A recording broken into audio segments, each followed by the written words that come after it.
ভালোবাসার জন্য মনে হয় যেন নিজের জ্যাঠা কাকা পিসি তাদের ছেলে মেয়ের কাছে আমরা এসেছি। কক্সবাজার কেমন লাগলো পিসি? কক্সবাজার কেমন লাগলো? ভালো, খুব ভালো লেগেছে, খুবই ভালো লেগেছে। সব ঘুরে এলাম, সমুদ্র দেখে এলাম, একই জায়গায় সমুদ্র, একই জায়গায় পাহাড়, হ্যাঁ, একটা অপূর্ব দৃশ্য দেখে এলাম, প্রাণ ভরে দেখে দেখলাম।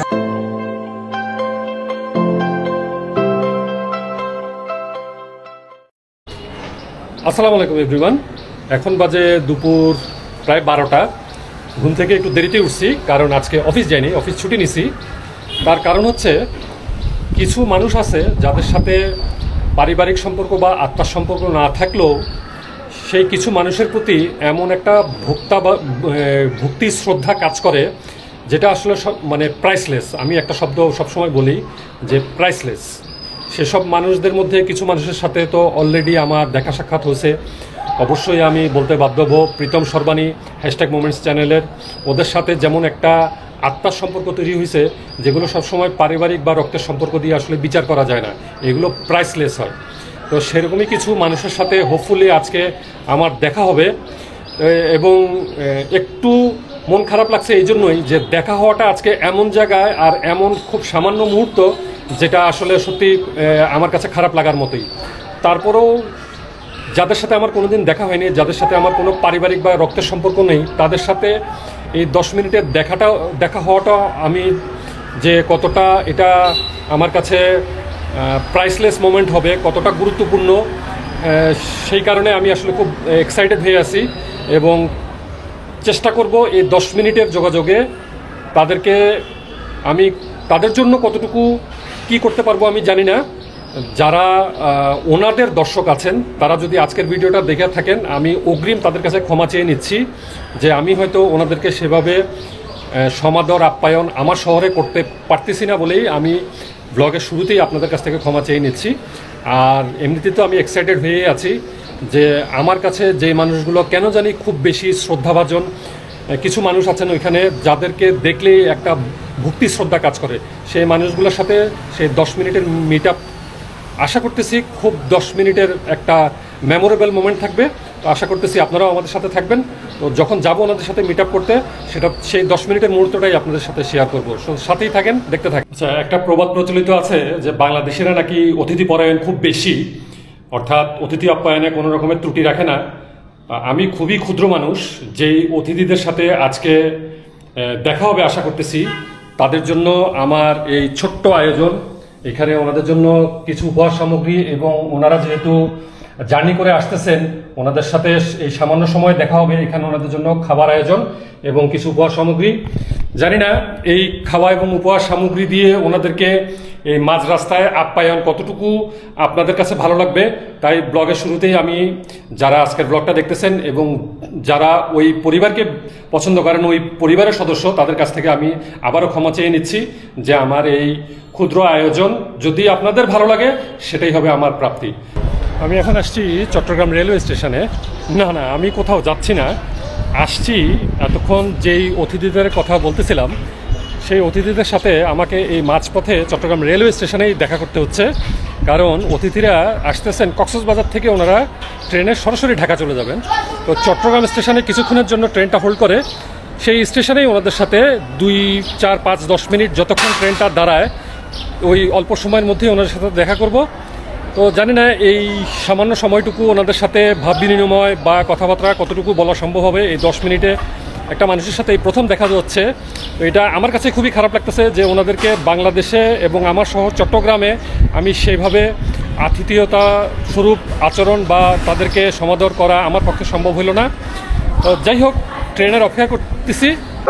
4টায় 5 নম্বর প্ল্যাটফর্মে এসে পৌঁছাতে পারে বলে আশা করা যাচ্ছে। নিম্নগামী কক্সবাজার এক্সপ্রেস চট্টগ্রাম এসে পৌঁছার পর ঊর্ধ্বগামী কক্সবাজার এক্সপ্রেস হয়ে ঢাকার উদ্দেশ্যে চট্টগ্রাম ছেড়ে যাবে। নিম্নগামী কক্সবাজার এক্সপ্রেস চট্টগ্রাম এসে পৌঁছার পর ঊর্ধ্বগামী কক্সবাজার এক্সপ্রেস হয়ে ঢাকার উদ্দেশ্যে চট্টগ্রাম ছেড়ে যাবে। ঢাকাগামী কক্সবাজার এক্সপ্রেস ট্রেনের যাত্রীগণকে 5 নম্বর প্ল্যাটফর্মের সামনে অবস্থান করার জন্য বিশেষভাবে অনুরোধ করা যাচ্ছে। এইমাত্র অ্যানাউন্সমেন্ট হলো যে কক্সবাজার থেকে 12:30টায় যে ট্রেনটা ছাড়ছে, সেটা এই 5 নম্বর প্ল্যাটফর্মেই 4টা নাগাদ ইন করবে বলে আশা করা যাচ্ছে। তো এখন 3:30টার বেশি হয়ে গেছে, 3:35-এর মতো বাজে। তো অপেক্ষা করি আমরা, দেখি 4টার মধ্যে ইন করে কিনা, অন টাইমে থাকে কিনা। ট্রেন প্ল্যাটফর্মে ইন করে গেছে কক্সবাজার থেকে, ঠিক 4টায় অন টাইমে চট্টগ্রাম স্টেশনে ইন করলো। এসি বগিটা খুব সম্ভবত পেছন দিকে পড়বে, তো দেখি।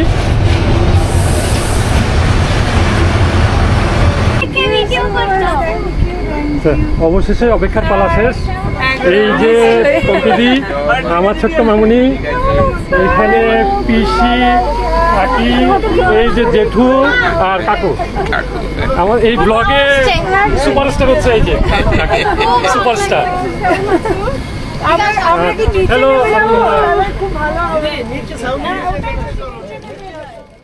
তো ফাইনালি অপেক্ষার পালা শেষ, ওনারা চলে আসছেন। এই যে সেন্সেশন খ্যাত অরিন্দম দা, পম্পি বৌদি, তারপরে কাকু, পিসি আসছে, অনেকেই ওনাদের সাথে দেখা করতে। এই যে বিমানের অনলি আমাদের অরিন্দম দা। হ্যালো হ্যালো অরিন্দম দা, অনেকদিন ধরে কথা হচ্ছে ওনার সাথে, ব্যাঙ্গালোর আসার ট্যুরের অনেক কিছু আপডেটও নিয়েছি ওনার কাছ থেকে। তো থ্যাংক ইউ ফর দ্যাট। আর তোমাদের সবাইকে রিকোয়েস্ট করবো যে ওনার চ্যানেলটাও দেখতে থাকো। হ্যালো। সেন্সেশন ফ্যামিলির একজন দর্শকও যদি আমার এই ব্লগটা দেখেন, আমি সেন্সেশন ফ্যামিলির সবার কাছ থেকে ক্ষমা চেয়ে নিচ্ছি যে ওনাদেরকে আমি আমার শহরে সঠিকভাবে আপ্যায়ন করতে পারলাম না। এখানে আমি ওনাদের জন্য কিছুই করতে পারিনি, সেজন্য সেন্সেশন ফ্যামিলির সবার কাছ থেকে আমি ক্ষমা চেয়ে নিচ্ছি। না এত যে ট্যুর প্ল্যানে এতগুলো মানুষ এখানে এসেছে, এটাই আমাদের জন্য অনেক বড় পাওনা। আর অবশ্যই সেন্সেশনও ফলো করবেন আপনারা যারা ওনার চ্যানেলে সাবস্ক্রাইবার আছে। আর সেন্সেশনে যারা সাবস্ক্রাইবার আছে তারাও অবশ্যই ওনাকেও সাপোর্ট করবেন, এটুকুই বলবো। আমরা সবাই একসাথে যদি কাজ করি তাহলে আমরা অনেক দূর এগোতে পারবো, তাই না? তো এই হলো কি ব্যাপার। মানে আমার এই দুঃখটা থেকেই যাবে যে স্টেশন থেকে ওনাদেরকে বিদায় দিতে হচ্ছে। আমরা সবসময় জানি বাংলাদেশিরা অতিথি পরায়ণ, কিন্তু আমি হয়তো ওনাদেরকে সঠিকভাবে আপ্যায়ন বা আতিথেয়তায় মানে পরিপূর্ণ করতে পারিনি। প্রচুর ভালোবাসা পাচ্ছি বাংলাদেশের মানুষের থেকে। আর একবারে এসে সব জায়গা দেখা হয়ে গেলে নেক্সট টাইম আসার তো এটাই থাকবে। সেটাই, তার মানে আমরা চট্টগ্রামটা আবার আমাদের পাওনা থাকলো, এইটুকু দাবি করতে পারি ওদের কাছে। অবশেষে অপেক্ষার অবসান হলো। এরপরে অরিন্দম দা, পম্পিদি, তারপরে মিমলি, মামুনি, ওদের সাথে একে একে কথা হলো, দেখা হলো। এরপরে পম্পিদির হাতে শিল্পী পরিবারের পক্ষ থেকে সামান্য আয়োজন, ওনার হাতে একে একে বুঝিয়ে দিলাম। ওনাদের সবার জন্য সামান্য কিছু উপহার, ওনাদের লাঞ্চের জন্য কিছু ব্যবস্থাপনা ছিল, এবং last but not the least যেটা পম্পিদির হাতে আমি দিলাম এবং পম্পিদিকে বললাম যে একজন শিল্পী হিসেবে এই ছোট্ট উপহারটা আমার কাছে অত্যন্ত মূল্যবান। একজন শিল্পী হিসেবে এই উপহারটা দিয়ে আপনাকে সম্মানিত করতে পারছি, এটাই আমার কাছে অনেক বড় কিছু। আশা করতেছি এই সামান্য উপহার আপনার ভালো লাগবে। শিল্পী হিসেবে এই মহামূল্যবান উপহারটি উনি গ্রহণ করছেন এবং ওনারা খুবই আবেগ আপ্লুত হয়েছেন যে আমরা স্টেশনে চট্টগ্রামের কিছু মানুষ ওনাদের সাথে এইভাবে দেখা করতে আসছি। এবং এই 10 থেকে 15 মিনিট কক্সবাজার থেকে ঢাকার উদ্দেশ্যে ট্রেনটা স্টেশনে দাঁড়াইছিল এবং সেখানে ওনাদের সাথে আমরা দেখা করছি। আর last but not the least, কাকু অত্যন্ত শ্রদ্ধাভাজন, ওনাকে দেখলেই সত্যি এই শ্রদ্ধাভাজন মানুষগুলোকে দেখলেই মাথা নত হয়ে আসে। তারপরে ছিলেন আমার সবচেয়ে একজন প্রিয় মানুষ, বাকি গুরুজনদের প্রতি শ্রদ্ধা রেখেই বলছি, পিসি। ওনার কাছে জানতে চাইলাম কক্সবাজার কেমন লাগলো, এবং পিসি, এরপরে অরিন্দমদার মা, কাকি, ওনাদের সাথেও কথা হলো। এবং ওনারা যখন আমার পরিচয়টা জানলেন যে আমি কে বা কিভাবে ইনসাইড আউট বা সেন্সেশন ফ্যামিলির সাথে পরিচয়, গুরুজনরা এটা ওইভাবে জানতেন না, তখন ওনারা জেনে খুব খুশি হলেন এবং আমাকে আশীর্বাদ করলেন।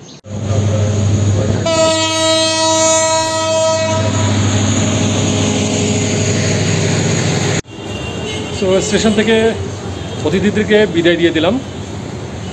এই সামান্য 10-15 মিনিটটি অতিথিদের সাথে এইভাবে স্টেশনে দেখা করতে হলেও সত্যিই খুব খারাপ লাগতেছে। এভাবে স্টেশন থেকে বিদায় দিতে হবে এটা আসলে আশা করি নাই। যাই হোক, বয়োজ্যেষ্ঠ যারা আছেন ওনারা চট্টগ্রামে আবার একদিন স্টে করে ওনাদের জন্য কষ্ট হয়ে যেত, সেই জন্য ওনারা চট্টগ্রামে স্টে করলেন না, কক্সবাজার থেকে সরাসরি ওনারা ঢাকায় চলে যাচ্ছেন, তাই স্টেশনে দেখা করতে হইলো। তো ওনাদের জন্য সামান্য একটু আয়োজন করলাম খাওয়া দাওয়া এবং ওনাদের জন্য সামান্য উপহার। এই ছিল আজকের ছোট্ট ব্লগটা ভালো লাগলে সবাই লাইক কমেন্ট শেয়ার, আর যারা সাবস্ক্রাইব করেন নাই সাবস্ক্রাইব করে শিল্পী পরিবারের সাথেই থাকেন। চট্টগ্রাম রেল স্টেশন থেকে আজকে বিদায় নিচ্ছি। আল্লাহ হাফেজ।